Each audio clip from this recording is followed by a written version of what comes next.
अब पाकिस्तान जो है वो कंफ्यूजिंग एक उसकी पॉलिसी है तालिबान के बारे में। एक तरफ पाकिस्तान जो है वो फैसिलिटेट करता है, तालिबान को टेबल पे लाके मुज़ाकरात की कोशिश करता है। दूसरी तरफ उसको कहा जाता है कि तुम इनको प्रेशराइज करो कि ये ह्यूमन राइट्स वायलेशंस ना करें, ये वहां पर एक डेमोक्रेटिक सिस्टम लेके आए। पाकिस्तान में तालिबान के एम्बेसडर थे मुल्ला अब्दुल सलाम ज़ईफ, जिनको पाकिस्तान ने गिरफ्तार करके अमेरिका के हवाले, उन्होंने अपनी किताब में जो लिख दिया है पाकिस्तान की गवर्नमेंट के बारे में, उसके बाद किसी को कोई कंफ्यूजन नहीं रहना चाहिए। पाकिस्तान ने यकीनन तालिबान को इस्तेमाल किया। अस्सलाम वालेकुम जी, मैं हूं ज़की अब्बास। नाज़रीन करामी, कहते हैं कि अपने ही गिराते हैं नशेमन पे बिजलियां। इस बात को सच साबित कर दिखाया है हामिद मीर साहब ने। आपने ये वीडियो क्लिप देखा जिसमें वो भारतीय न्यूज चैनल के ऊपर बैठकर पाकिस्तान की ही पगड़ी उछालने की कोशिश कर रहे हैं। उन्होंने कहा कि पाकिस्तान की कंफ्यूजिंग पॉलिसी है तालिबान को लेकर, नंबर 1। इसके अलावा ना सिर्फ ये, बल्कि उनकी जानिब से ये भी कहा गया कि पाकिस्तान ने तालिबान को फैसिलिटेट किया, मतलब पाकिस्तान तालिबान का सहूलत कर रहा।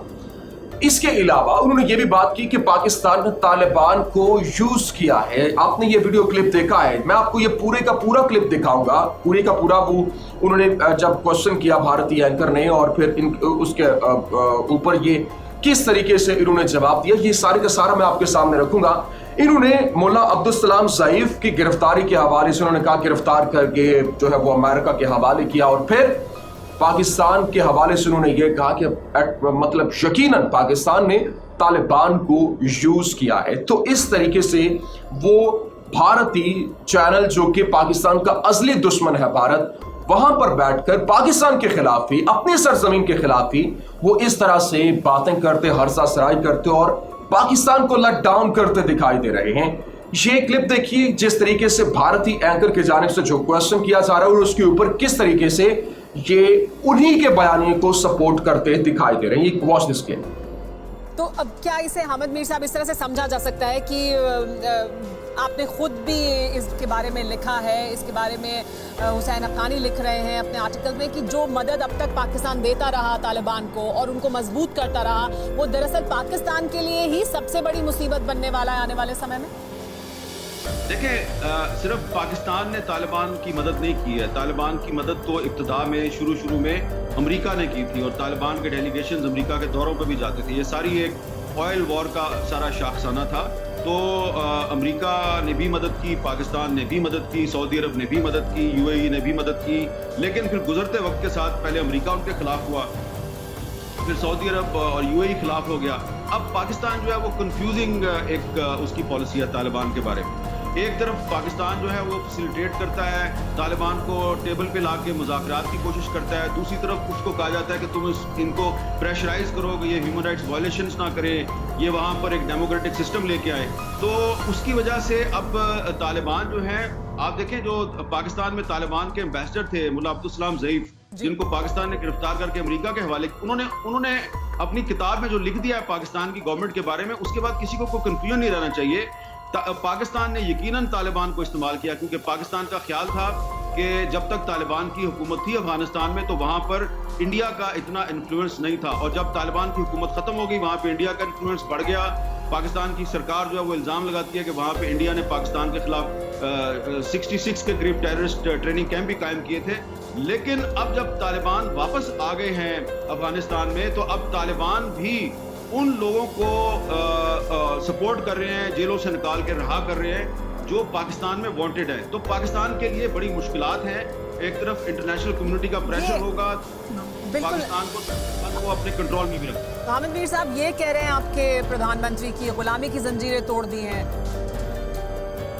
मेरा खान साहबा, अगर आप इंडियन चैनल पर ना होती तो मैं बड़ा करारा जवाब देता, लेकिन मसला ये है जब कोई पाकिस्तानी किसी इंडियन चैनल पर कोई ऐसी बात करे जो पाकिस्तान के किसी प्रधानमंत्री के या किसी और पावरफुल आदमी के खिलाफ हो, तो फौरन कह दिया जाता है कि देखिए ये इंडियन चैनल पर बैठ के बात कर रहे थे। लेकिन आपने जो स्टेटमेंट सुनवाई है, मैंने इस स्टेटमेंट का रेफरेंस आज अपना मेरा जो कॉलम वॉशिंगटन पोस्ट में शाया हुआ है, मैंने उसमें इसका जिक्र किया है। लेकिन मैंने इमरान खान साहब को याद दिलाया है कि कुछ ही हफ्ते पहले जून 2021 में इमरान खान साहब ने वॉशिंगटन पोस्ट में एक कॉलम लिखा था, और उस कॉलम में उन्होंने वाज़ेह तौर पे लिखा था कि अफगान तालिबान को अपनी मिलिट्री फोर्स के जरिए काबुल पर कब्जा नहीं करना चाहिए और जो अमेरिका का इंटरेस्ट है वही पाकिस्तान का इंटरेस्ट है।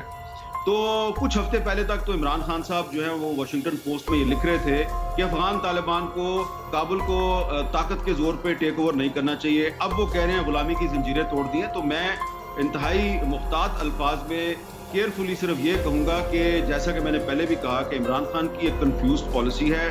कुछ हफ्ते पहले वो कह रहे थे कि तालिबान अपनी मिलिट्री ताकत के जरिए काबुल पे कब्जा ना करें, अब वो कह रहे हैं गुलामी की जंजीरें हैं। अगर आप इससे भी पीछे जाएं तो वो अपनी जो ऑटोबायोग्राफी उन्होंने अंग्रेजी में लिखी थी जो इंग्लैंड से शाया हुई थी 2011-12 में, उसमें उन्होंने कहा था कि अमेरिका तालिबान से निकल जाए, अमेरिका अफगानिस्तान से निकल जाए। और वो लिख रहे थे कि अमेरिका जो है वो एक इंपीरियलिस्ट पाकिस्तान पे कब्जा किया हुआ है, इसको निकालो यहाँ से। उस वक्त उन्होंने ये लिखा।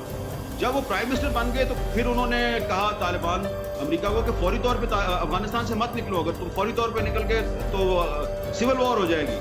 अब जब तालिबान ने कब्जा कर लिया तो अब फिर से वो कह रहे हैं गुलामी की जंजीरें हैं। तो जिस तरह के बहुत से इस रीजन के कंट्रीज जो है उनकी पॉलिसी जो है वो कंफ्यूज्ड है अफगानिस्तान पे। तो इसी तरह मैं इमरान खान साहब की जो लेटेस्ट सिचुएशन है जिसमें वो कह रहे हैं कि जी गुलामी की जंजीरें तोड़ दी हैं, तो मैं बस यही कहूँगा कि ये स्टेटमेंट अगर दुरुस्त है तो फिर उन्होंने जो कुछ हफ्ते पहले वॉशिंगटन पोस्ट में लिखा था फिर वो बिल्कुल गलत था। नाज़रीन, आपने ये वीडियो देखी, आपने देखा कि किस तरीके से भारतीय एंकर की जानिब से क्वेश्चन किया गया कि जो पाकिस्तान तालिबान को मदद देता रहा वही पाकिस्तान के लिए मुसीबत बनने वाला। तो आगे उनकी जानिब से किस तरीके से तमाम तर जो है वो बातें की गई। उन्होंने कहा कि पाकिस्तान की जानिब से पाकिस्तान की कंफ्यूजिंग पॉलिसी है, पाकिस्तान अकेला ही मदद नहीं करता रहा, अमेरिका ने की, सऊदी अरेबिया ने की, यूएई ने की, पाकिस्तान ने की, लेकिन वो तीनों इसके खिलाफ हो गए। लेकिन पाकिस्तान यहाँ पर आके कंफ्यूज है। न सिर्फ यहाँ पर बल्कि आगे चलते हुए उन्होंने एक और बात भी की। उन्होंने कहा कि जो वजीर आज़म पाकिस्तान है इमरान खान, वो एक कंफ्यूजिंग पर्सनैलिटी है। उनकी जानिब से कहा गया कि जिस तरीके से उनकी जानिब से एक दफ़ा ये कहते हैं कि जो अमेरिका 2011 में उन्होंने अपनी एक ऑटोबायोग्राफी लिखी, उन्होंने कहा कि अमेरिका को अफगानिस्तान से निकल जाना चाहिए। फिर वो कहते हैं कुछ अर्सा पहले जब वो जाते हैं वहाँ पर अमेरिका जाते हैं तो वहाँ पर बल्कि वहाँ वॉशिंगटन पोस्ट में वो आर्टिकल लिखते हैं और वो कहते हैं कि हम अमेरिका के इत्तेहादी अमेरिका के साथ हैं, अब तालिबान को जमहूरियत तरीके से आना चाहिए। अब वो जो है वो कह रहे हैं कि जंजीरें, उन्होंने गुलामी की जंजीरें तोड़ दी हैं।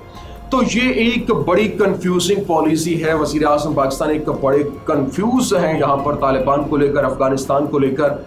नाज़रीन, ये एक ऐसा माहौल है जो कि जिस तरीके से उन्होंने सारी बातें खोल कर रखी और फिर ईच एंड एवरीथिंग बड़ी की पॉइंट्स उन्होंने उठा के सामने रखे कि भाई ये जो कुछ हो रहा है ये पाकिस्तान के लिए ठीक नहीं है। जो कि भारत का बयानिया, भारत ये भी कहता है कि ये पाकिस्तान करवा रहा है और उसी को तकवीयत देते हुए आज हामिद मीर साहब ने भी यहाँ पर बैठकर वही बातें की जो कि भारतीय सुनना चाहते थे।